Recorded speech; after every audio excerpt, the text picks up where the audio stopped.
That is question 3, talking about LIFO, that is last in, first out.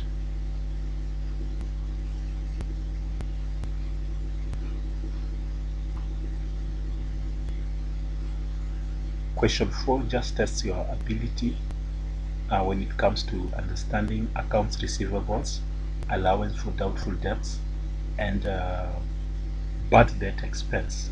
If you can know how to treat those 3 things, you will have no problem answering question 4.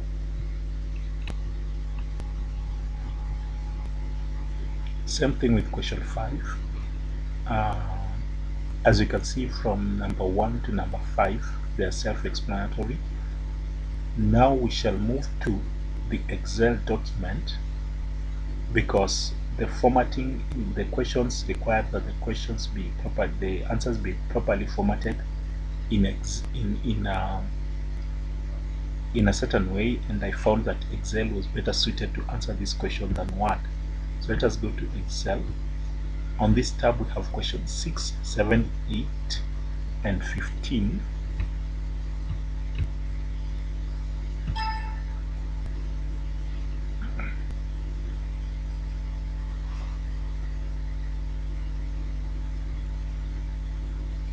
In question 6, they want us to determine the bad debt expense, and when determining the bad debt expense, there are certain things that you need to know.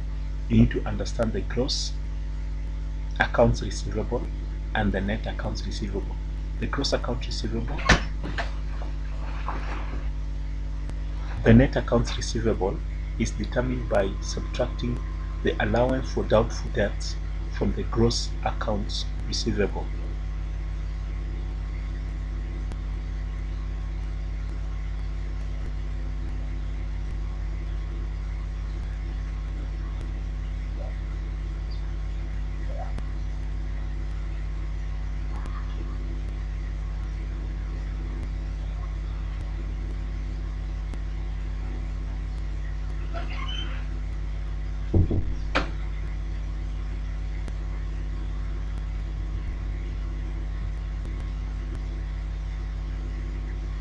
So we can see that the write-offs were 20,000. When you come here, you see that the write-offs are 20,000, and the bad debt expense was 24,200. That is question 6. Question 7.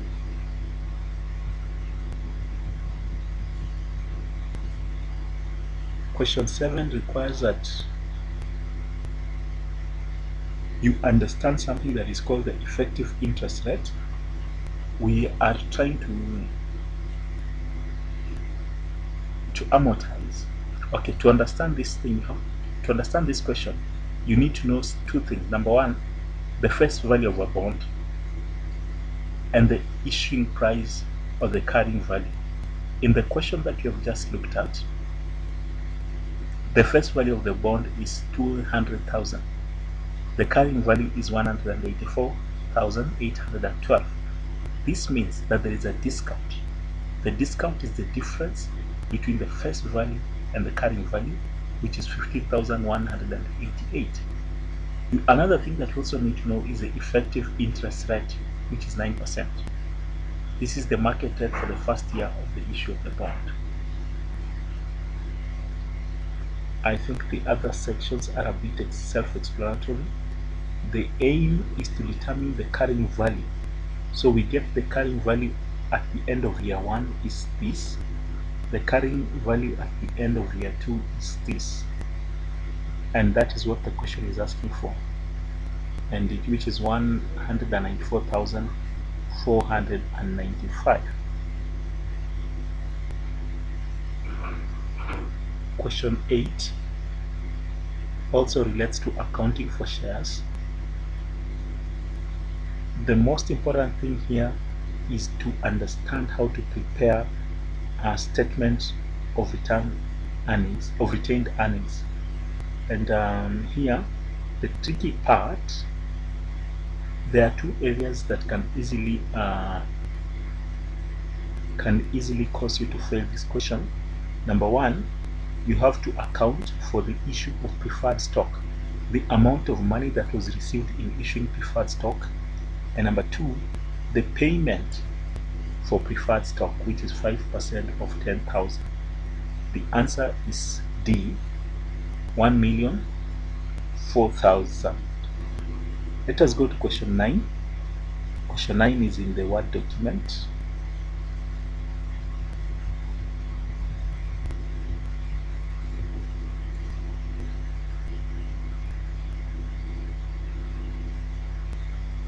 Question 10.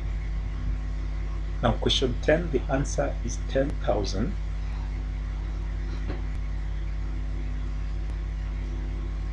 Whereby we get the loss or the profit of the sale by taking the selling price minus the buying price. So he spent 170,000 shillings when buying, and when he sold at the end of the 2 years, he got 160,000.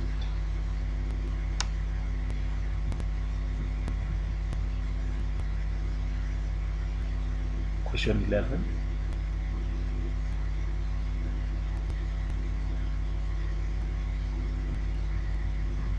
Question 12.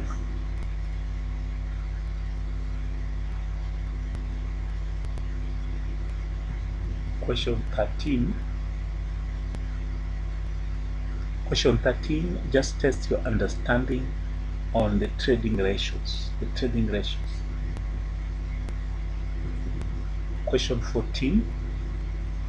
Here we have something that is called the treasury stock. Treasury stock is the stock that a company buys. The shares, well, these are the shares that a company buys that belongs to itself. For example, when company A wants to buy its own shares, it will put that as treasury stock. So in this question, you can just read through. It's self-explanatory. Okay, let us come to question 15.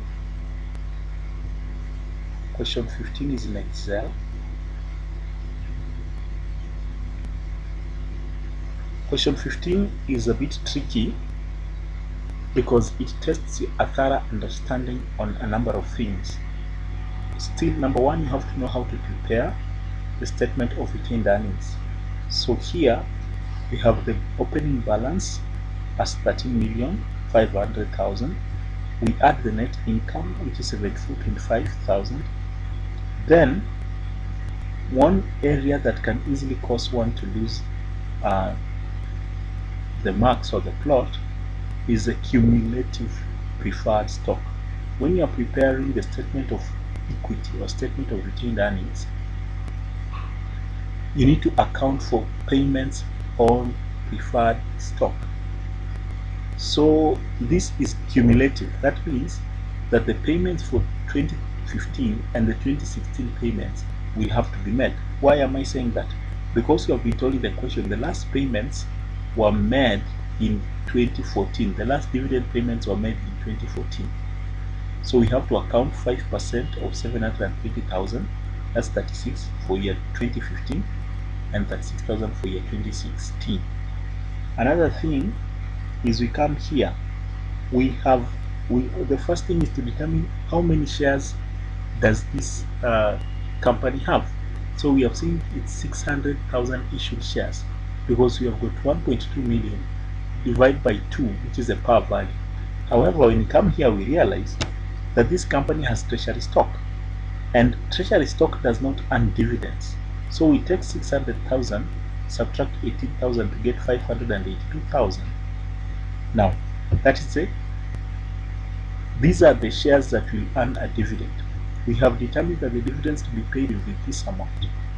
So the dividend per share is this one divided by this one to get 3.87.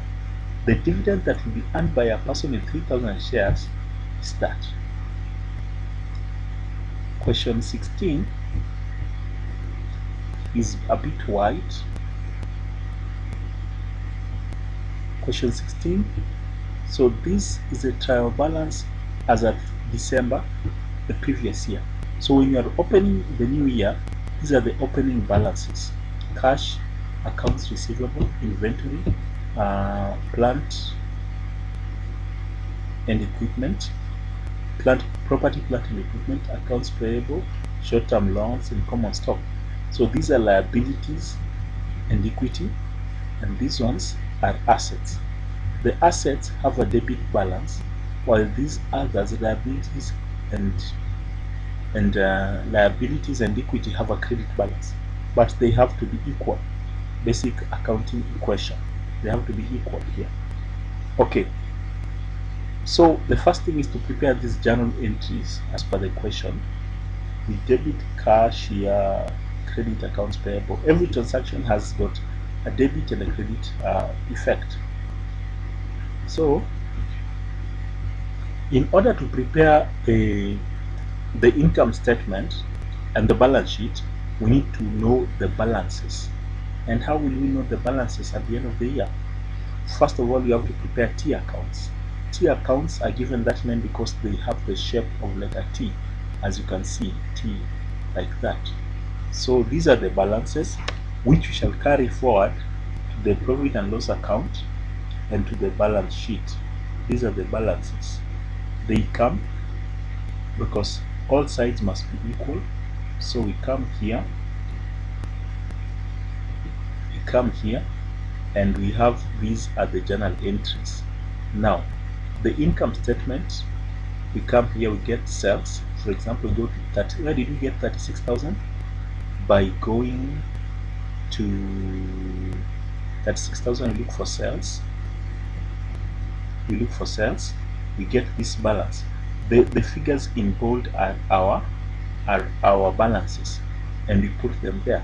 So for income statement, we look at expenses and income, and we get a net profit of 5,400. It is not a net loss, it is a net profit. Put that into account. Then we come to the balance sheet. This is a typical balance sheet. This is a typical balance sheet. This is a typical balance sheet.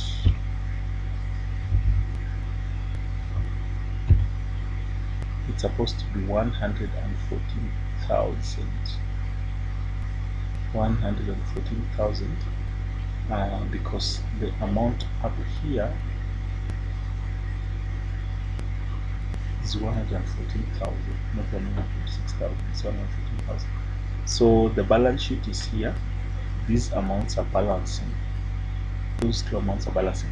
So the only figure that is important here are 80,700 is arrived by subtracting the accumulated depreciation of 12,000 from the property, plant, and equipment. 41,000 by adding 5,000, that 5,900. So basically that is what question 16 is all about. Let's come to question 17. Question 17 has a number of issues. So here they simply want to know whether you understand how to calculate depreciation.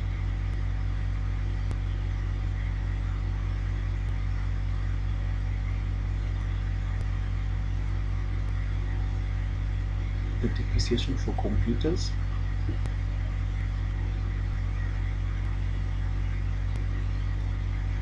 We have Segway. Depreciation is here. B is a net balance. The net balance, something to point out, the net balance is 479,792, not 459,792, because when you do that, you'll have left out 20,000, which is the cost of installation. Then you have depreciation expense. Calculating depreciation expense for building is this amount. Computers is equal to this amount, and gain and loss is this amount.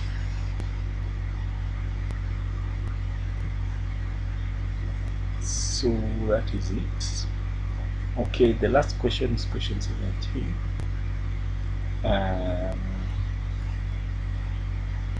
Question 17 is not hard. The only thing to point out here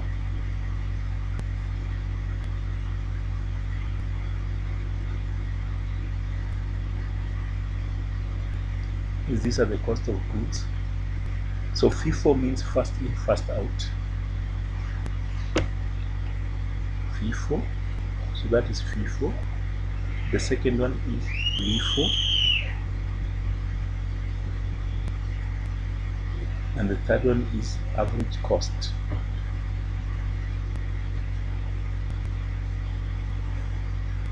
And then analysis.